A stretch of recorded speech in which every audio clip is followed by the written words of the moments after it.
الجزء اللي جاي ده توضيح لنقطة مهمة جدا، هي ان احنا بنحتاج للحاجة فبنروح نخترعها. مثلا انا كنت محتاج اعالج مشكلة تكرار الجمع، كان عندي 3 عمال اجمع على نفسها كم مرة؟ 10 مرات، فكنت عايز اعالج المشكلة دي. عشان اعالج المشكلة دي رحت مخترع حاجة اسمها الضرب، رحت عامل جدول اسمه جدول الضرب. قلت ال3 في 10 بكام؟ 30، 3 في 9 ب 27، 3، وفضلت ماشي كده. عملت حاجة اسمها ايه؟ جدول الضرب. رحت حافظ جدول الضرب. لما حفظت جدول الضرب بقيت لما اشوف مسألة مكتوب فيها مثلا 3 في 11 مثلا، لا بروح افك ال 11 دي ل 10 زائد 1 مثلا، ولا بروح اكتبها على الآلة الحاسبة، ولا بروح ابص في جدول الضرب. امال بعمل ايه؟ فعلى طول بقول 11 في 3 ب 33. ما ينفعش تحفظ 11 في 3 ب 33 من غير ما تكون عارف ازاي انا بجيب ال 11 في 3، وازاي ممكن اعمل العملية دي مانوال ايدي. بيبقى في مفهوم عندنا او مشكلة، فبنروح نخترع الحل بتاع المشكلة دي. مثلا جه واحد قايل لك انت هتدينا عدد، ولنفترض مثلا الاثنين، هاخد انا منك العدد ده يا معلم وهقوم ضربه في كل الاعداد الصحيحة الموجبة اللي اصغر من الاثنين دي. هتضرب الواحد عدد صحيح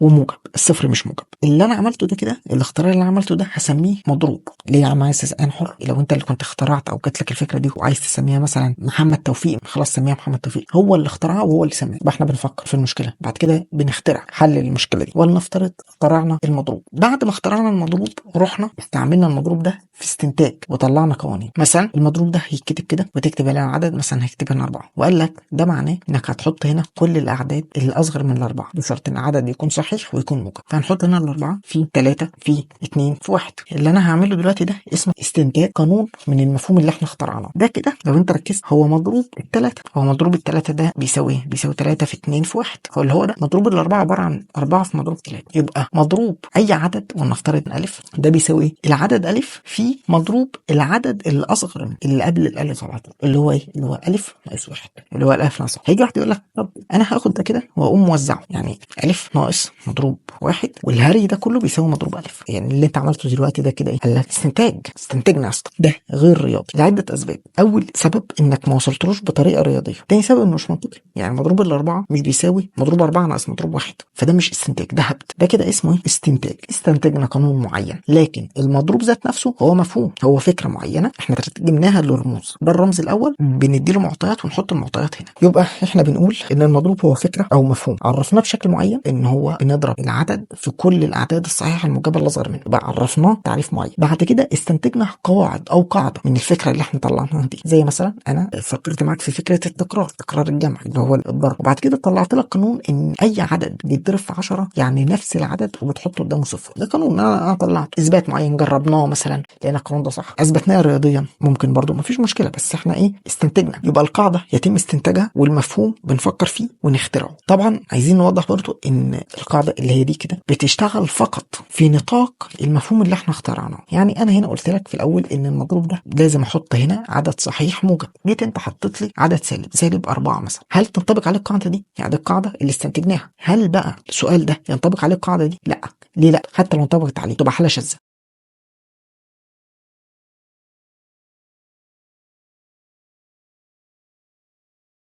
يبقى لا برضه. ليه؟ لان ببساطه القاعده دي بتعمل فقط في نطاق المفهوم والشروط. ايه شروط المفهوم؟ ان العدد يكون صحيح وان العدد يكون موجب. طب وبالمناسبه دي فعليا ما فيش مضروب للسالب، فانا قررت قرار ان انا احط حاجه واسميها مضروب السالب، واقوم قايل ان مضروب السالب هو كل الاعداد السالبه اللي اكبر من السالب اللي عندي. فيبقى السالب 4 ده عباره عن سالب 4 في سالب 3 في سالب 2 في سالب 1. وهسمي الهري ده كده مثلا فراخ مثلا. انا كده انا هسميه فراخ. احر اهو هسمي ده كده فراخ. اسمي العلامه دي علامه الايه؟ القاقي.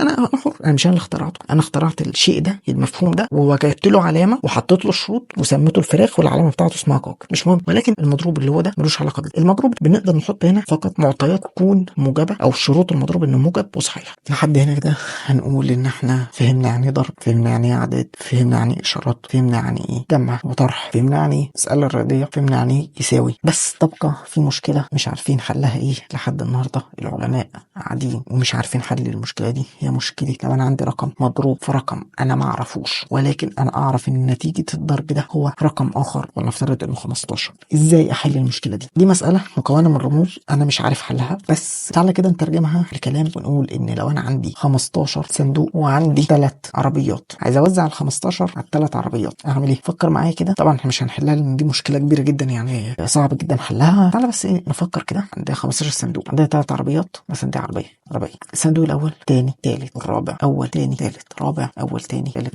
كده بقى عندنا كام صندوق اتحط في العربيات؟ 4 4 8 و4 12.